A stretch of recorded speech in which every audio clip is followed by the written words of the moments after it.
Assalamualaikum warahmatullahi wabarakatuh.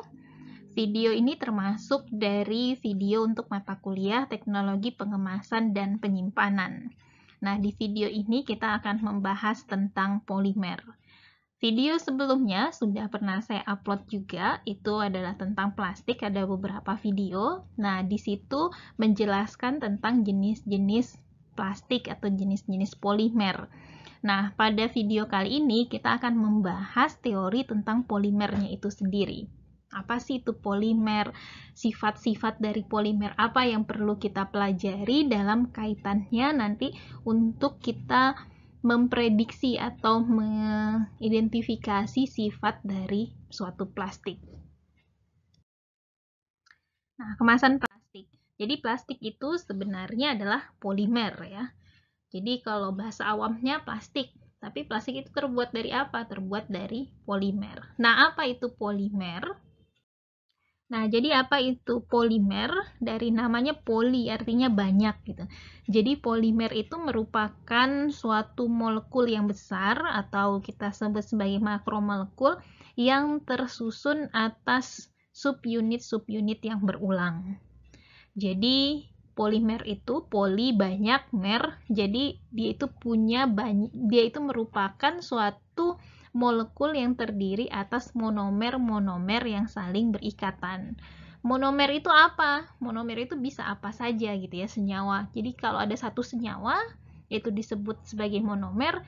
Nah, si monomer ini saling berikatan satu sama lain membentuk suatu rantai yang panjang, itu disebut dengan polimer. Nah, plastik itu tersusun atau dibuat dari monomer-monomer yang saling berikatan, makanya dia disebut polimer. Dan jenis plastik, kalau yang sudah melihat video sebelumnya, itu banyak jenisnya. Misalnya ada polietilen tereftalat, ada polietilen, ada polipropilen, polistiren, dan sebagainya. Nah, dia dari namanya saja sudah kedengeran ya, poli gitu ya, polietilen, berarti dia monomernya adalah etilen. Jadi dia terkandung banyak etilen yang saling berikatan. Nah, sebelum kita masuk ke teori tentang polimernya itu sendiri, ini sering banyak yang salah sangka ya, kalau plastik itu kan ada kode angka, terus ada logo seperti tanda panah yang melingkar begini.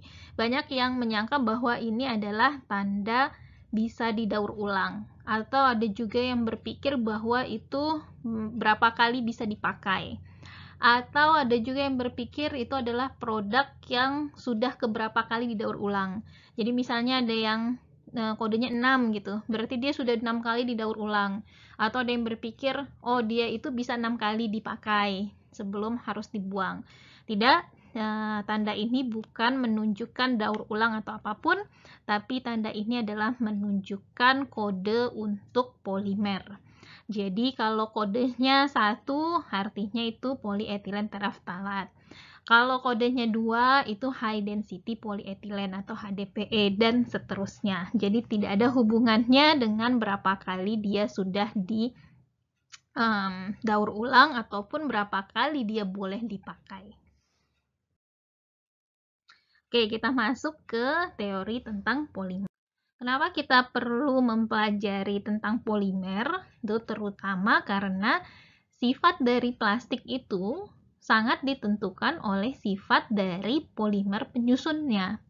Nah, oleh karena itu kita perlu mempelajari dari sifat dari polimer itu. Nah, sifat dari polimer itu sendiri dipengaruhi oleh beberapa faktor, misalnya struktur molekulnya, berat molekulnya, terus derajat kristalinitasnya, maupun komposisi kimiawinya.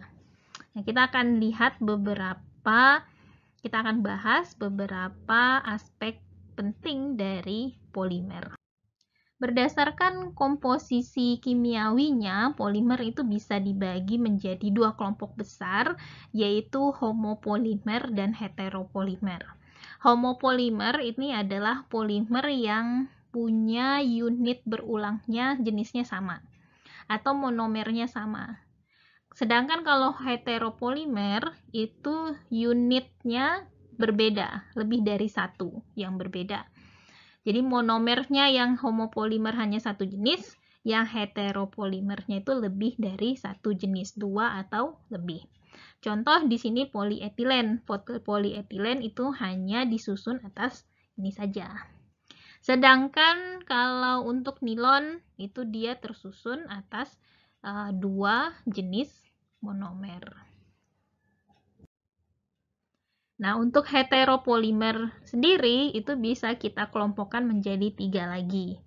Di mana ada heteropolimer yang bersifat reguler atau disebut regular copolymer atau alternating copolymer, di mana di sini si monomernya itu selang-seling susunannya.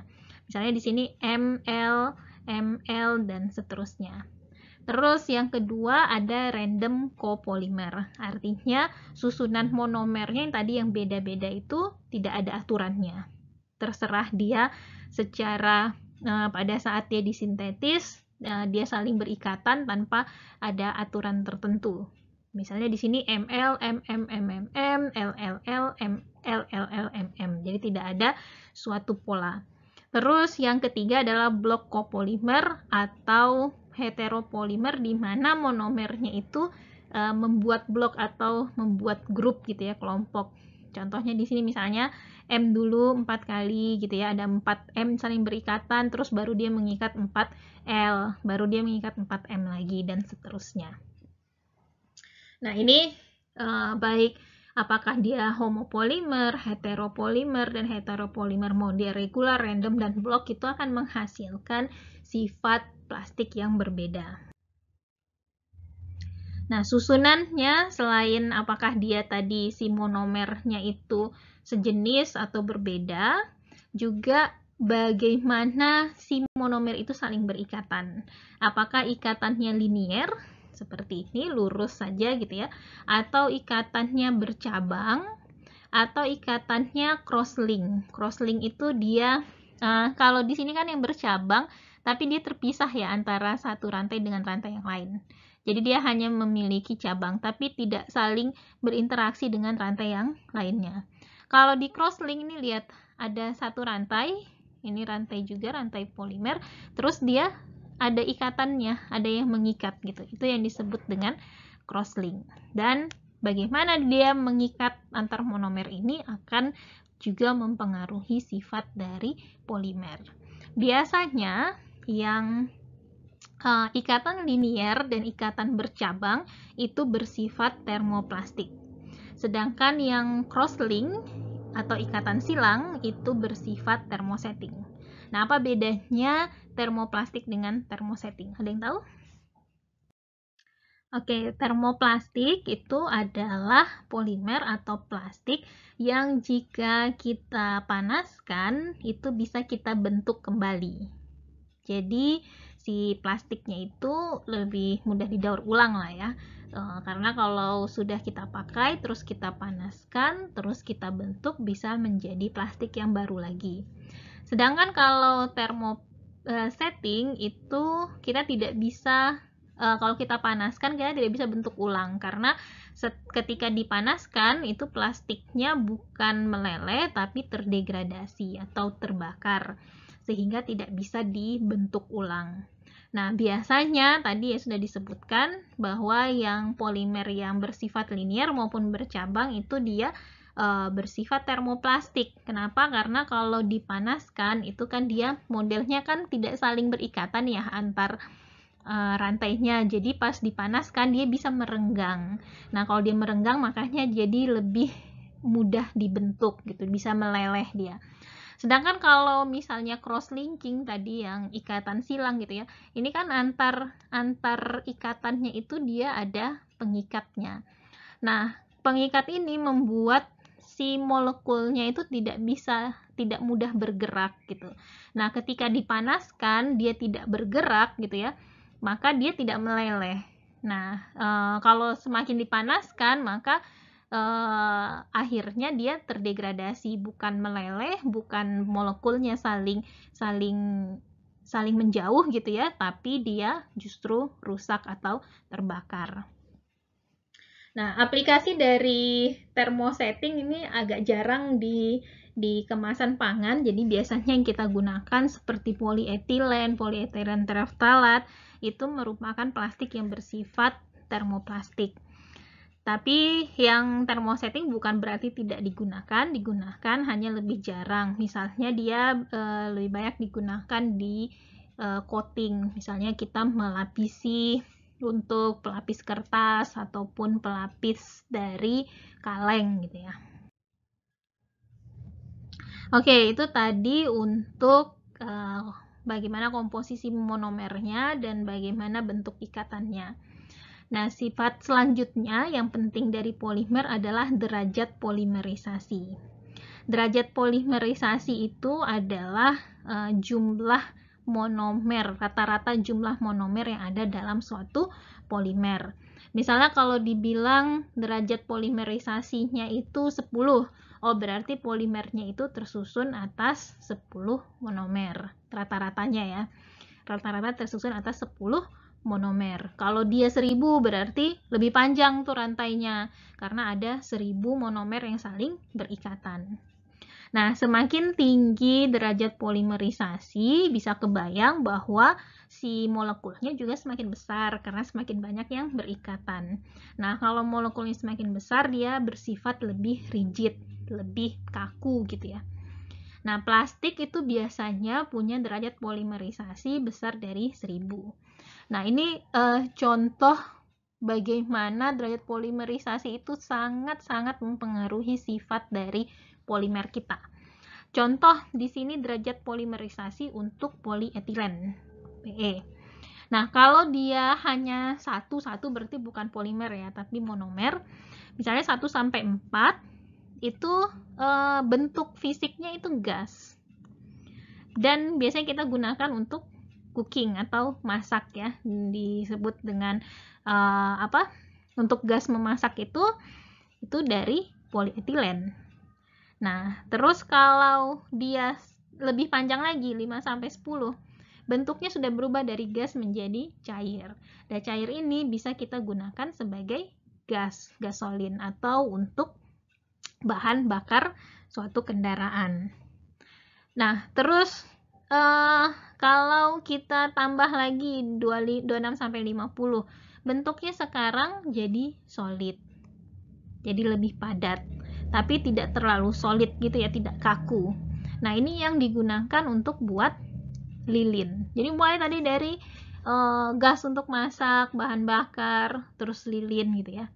Nah, terus kalau dia kita tambah lagi 1000 sampai 5000, itu lebih padat lagi, dan inilah yang digunakan untuk bikin plastik bening itu ya, plastik bening untuk plastik gula gitu ya, ataupun untuk botol minuman. Jadi dari gas untuk masak, bahan bakar gitu ya, terus lilin, itu monomernya sama gitu. Yang bedanya adalah jumlah yang saling berikatannya. Terus kalau misalnya kita tingkatkan lagi nih sampai 10 pangkat 5 sampai 300 sampai 600 ribuan. Itu dia akan sangat-sangat solid sampai dia kuat sekali, dan itu digunakan untuk bikin baju anti peluru. Jadi bayangkan dari plastik itu bisa kita buat baju anti peluru, yang membedakannya adalah derajat polimerisasi. Oke, berikutnya yaitu kristalinitas. Nah, polimer itu bisa pada saat dia saling berikatan gitu ya, antar monomernya bisa dalam bentuk strukturnya random atau amorphous, atau dia strukturnya teratur, itu kristalin. Ini misalnya yang hitam ini ya, dia kan kayak benang kusut ya. Nah, itu bagian amorphous. Sedangkan kalau yang tersusun rapi itu disebut bagian kristalin. Nah, berapa banyak rasio atau proporsi dari bagian yang kristalin dibandingkan dengan bagian amorphous itu akan mempengaruhi sifat dari plastik. Nah, struktur kimia dari polimer itu sendiri akan mempengaruhi kristalinitas dari polimernya. Kalau polimernya ikatannya itu linier, tadi ya contohnya yang lurus begini, ini linier, itu cenderung lebih kristalin dibandingkan dengan polimer yang bercabang. Kenapa? Karena kalau dia linear kan lebih mudah ya tersusun ya kan. Tapi sedangkan kalau bercabang ya berarti di sini ada cabang-cabangnya lagi gitu ya. Terus di sini cabang-cabang, jadinya lebih random gitu, lebih amorphous.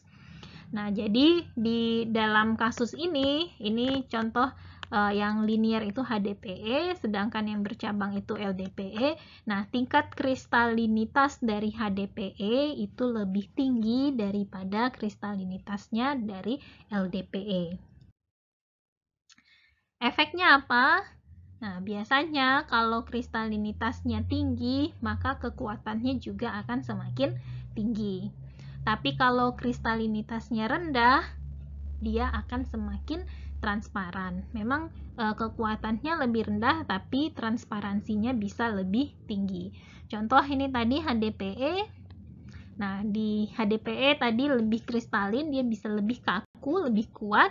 Sedangkan LDPE itu dia kurang kristalin, karena tadi bercabang-cabang itu ya, dan tapi sifatnya jadi lebih transparan. Oke, tadi kita sudah bahas tentang komposisi kimianya, terus struktur kimia dari polimer, terus juga derajat polimerisasi, dan juga derajat kristalinitas dari suatu polimer dan bagaimana dia berdampak pada sifat dari plastik. Nah, yang terakhir yang akan kita bahas itu adalah sifat transisi fisiknya. Nah, di sini ada dua suhu penting yang mempengaruhi sifat fisik dari plastik tersebut. Yang pertama adalah suhu transisi gelas atau glass transition temperature, disingkat dengan TG, dan suhu leleh atau melting temperature atau TM. Nah, suhu transisi gelas itu adalah suhu di mana bagian amorphous dari plastik ini mulai dia melunak, atau dari yang tadinya kaku, jadi di bawah suhu TG itu dia kaku, dia mencapai suhu TG dia mulai elastis gitu, mulai melunak. Nah, sedangkan suhu melting atau suhu leleh itu merupakan suhu di mana bagian kristalin itu mulai meleleh. Nah, di sini kata kuncinya ya, yang TG itu yang dia mulai melunak itu adalah bagian amorphous.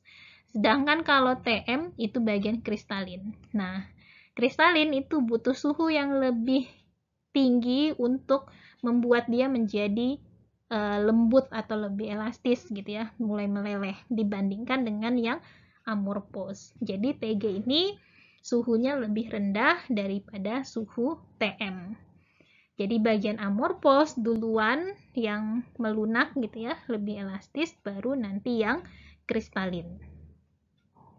Nah, ketika si plastik kita, jadi ketika suhu itu lebih besar daripada TM, jadi kalau plastik kita taruh di suatu tempat yang suhunya lebih besar daripada TM, nah kalau dia bersifat termoplastik, maka bentuknya yang tadinya berupa padatan ya plastik menjadi cairan. Nah, cairan inilah yang bisa kita bentuk kembali tadi kalau dia termoplastik. Tapi kalau dia termosetting tidak bisa karena dia tidak mengalami melting atau pelelehan. Nah, ini ilustrasinya dari transisi fisik suatu polimer. Jadi di sini yang warna merah itu adalah polimer yang terdiri atas campuran dari polimer kristal yang bersifat kristalin maupun yang bersifat amorphous. Sedangkan yang biru ini yang benar-benar amorphous, tidak ada kristalnya. Nah, di sumbu X ini ada titik TG dan juga TM. Ingat tadi bahwa suhu TG itu lebih rendah daripada suhu TM. Nah, bagaimana sifat polimer itu ketika dia berada pada suhu di bawah TG di atas TG, atau di atas TM. Nah, pertama kita bahas dulu untuk polimer yang kristalin. Di sini polimer yang kristalin, itu polimer kristalin itu biasanya ada juga campuran ya. Jadi biasanya dia punya derajat kristalinitas 80% misalnya. Berarti 80 yang bersifat kristalin, 20-nya bersifat amorphous. Nah, untuk kristalin maupun amorphous itu kalau dia disimpan di suhu di bawah TG, berarti di suhu yang lebih dingin gitu ya daripada TG, itu dia akan bersifat dia berada pada fase gelas atau kaku gitu ya, dan bisa bersifat brittle atau rapuh. Sedangkan kalau dia di TG atau di atas TG, maka dia akan bersifat tough atau soft. Jadi di sini dia berada pada kondisi rubbery atau viskoelastik. Artinya si plastik tadi bersifat lebih elastis, lebih lunak dibandingkan kalau dia berada pada suhu di bawah TG. Kenapa begitu? Karena tadi pada suhu TG ini bagian amorphous ini mulai melunak. Lihat ini di sini dia turun ya. Di sini juga turun. Ini bagian amorphous-nya. Nah, jadi tadinya dia kaku menjadi melunak gitu ya. Dia tidak meleleh. Jadi bentuknya bisa saja masih bentuk seperti plastik, tapi dia lebih elastis di suhu TG ke atas ya, tapi sebelum ke TM. Karena pada titik TM atau titik leleh itu maka yang bagian kristalin mulai meleleh. Nah, lihat di sini yang kristalin yang tadinya. Jadi kalau di TG kan yang bagian amorphous-nya ya mulai melunak, dia turun. Di sini amorphous-nya juga. Nah, kalau di plastik yang kristalin, dia lurus saja di sini selama masa TG-nya. Kenapa? Karena bagian kristalinnya itu tidak berdampak dengan ditingkatkan suhunya tadi sebelum mencapai TM. Tapi kalau yang polimer yang bersifat amorphous, karena dia mayoritas adalah amorphous, tidak ada kristalinnya, maka dia akan turun terus dengan meningkatnya suhu. Jadi di atas suhu TG semakin meningkat, kalau untuk plastik yang amorphous dia akan semakin lunak. Sampailah akhirnya di titik TM, di sini yang benar-benar akhirnya meleleh. Tidak hanya yang amorphous, juga yang si kristalin. Ini yang bagian kristal yang tadinya dia biasa-biasa saja gitu ya, tidak berdampak karena masih lurus, tiba-tiba dia akan turun. Dia akan meleleh. Nah, di atas titik TM ini, maka si plastiknya berada pada kondisi liquid atau cairan karena dia sudah meleleh. Nah, ini bisa kita melihatnya dari kiri ke kanan maupun dari kanan ke kiri, terutama untuk plastik yang bersifat termoplastik. Nah, kalau kita lihatnya dari dari kanan ke kiri, maka misalnya setelah kita lelehkan plastiknya, nah di suhu kita melelehkannya harus di atas suhu TM, karena kalau di TM belum meleleh sempurna. Kalau mau melelehkan sempurna berarti di atas suhu TM-nya. Nah, setelah dia leleh, kita bentuk gitu ya. Kita bentuk dengan cetakan atau apapun. Terus barulah kita jadi plastik itu kita kembalikan ke suhu di atas suhu TG. Nah, kalau ternyata kita simpan dia di bawah suhu TG, maka dia akan lebih kaku lagi. Bahkan bisa saking kakunya sudah tidak elastis lagi, maka dia bersifat brittle atau rapuh. Nah, yang rapuh ini contoh ya yang mungkin bisa terbayang karena terjadi di kehidupan sehari-hari adalah ketika kita masukkan plastik ke dalam freezer, dibekukan ya. Kadangkala kalau plastiknya itu punya TG yang tinggi dan terus kita masukkan dia ke freezer sehingga plastik tersebut berada di suhu di bawah TG, kadang-kadang plastiknya pecah.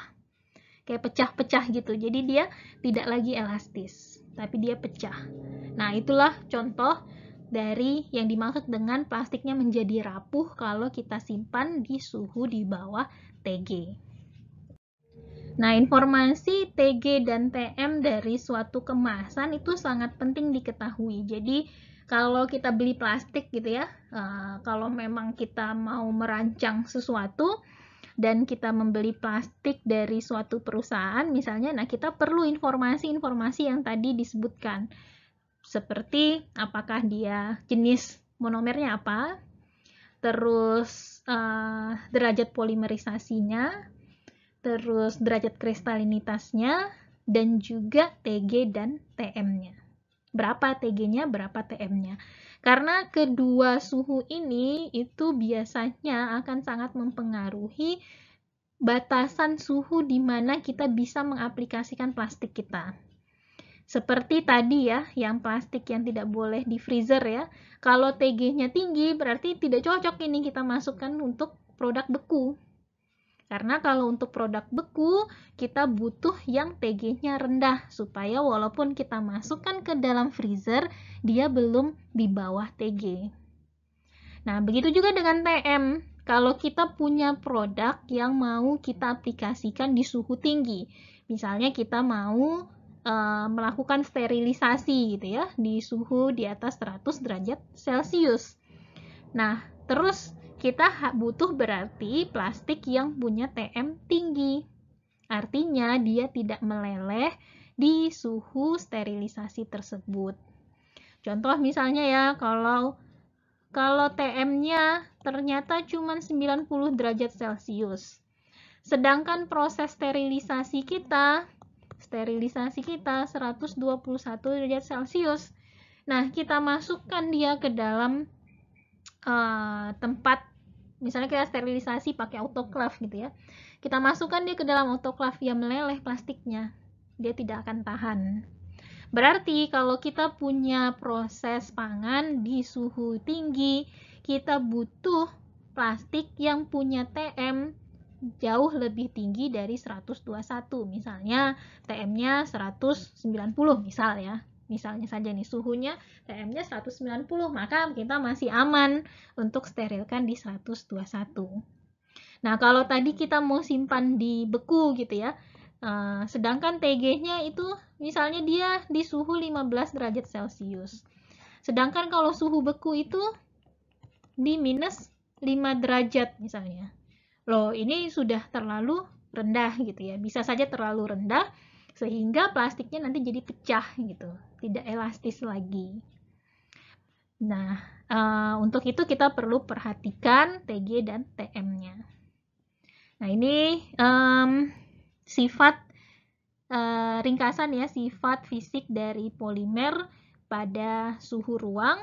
Jika suhu ruang atau suhu tempat di mana si plastik itu sekarang berada lebih tinggi daripada TG dan TM, jadi suhu ruangnya lebih tinggi daripada TG dan TM, maka sifat plastiknya bersifat liquid, dia meleleh. Kalau suhu ruangnya di antara TG dan TM, dia lebih kecil dari TM tapi lebih besar dari TG, maka dia bersifat solid. Dan solidnya itu bersifat atau viscous supercooled liquid. Artinya dia solid tapi dia elastis gitu ya. Lebih lunak gitu, bukan rapuh. Sedangkan kalau suhu ruang di bawah TG dan TM, maka dia akan bersifat gelasi dan rapuh. Nah, demikian untuk masih ada satu lagi. Efek dari struktur kimia dari polimer terhadap TG dan TM. Nah, biasanya polimer yang homopolimer atau polimer yang tersusun atas monomer yang sama itu biasanya mempunyai TM yang lebih besar daripada heteropolimer. Karena tadi kalau dia homopolimer itu susunannya bisa lebih rapi gitu ya, jadi lebih kristalin. Maka dia punya TM yang lebih tinggi daripada yang heteropolimer. Tidak selalu, tapi ini biasanya. Terus kalau dia punya gugus gugus samping yang bulky atau yang besar gitu ya, itu akan menurunkan mobilitas dari rantai sehingga meningkatkan TG dan TM. Contohnya TG dari polipropilen itu lebih besar daripada TG dari polietilen. Nah, ini maksudnya gugus samping yang besar. Yang ini kan tidak ada gugus sampingnya nih, yang ini ada. Nah, ini dia gugus samping ini dia membuat pergerakan dari rantai dari polimernya itu terhambat gitu, sehingga TG dan TM-nya lebih besar daripada yang tidak punya gugus di gugus samping gitu. Terus yang ketiga, kalau dia mempunyai gugus polar, jadi gugus sampingnya ini kalau dia semakin bersifat polar, misalnya Cl, OH, Cn, itu dia akan meningkatkan ikatan antar molekulnya sehingga meningkatkan Tm. Nah, jadi ini saling berinteraksi. Tg dan Tm itu bukan sesuatu yang diset otomatis gitu ya, tapi dia efek dari struktur kimia dari polimer itu sendiri. Ya, demikian untuk kuliah kita kali ini. Terima kasih, dan aplikasi dari polimer ini untuk jenis-jenis plastiknya itu sudah ada di video-video yang telah diposting sebelumnya. Assalamualaikum warahmatullahi wabarakatuh.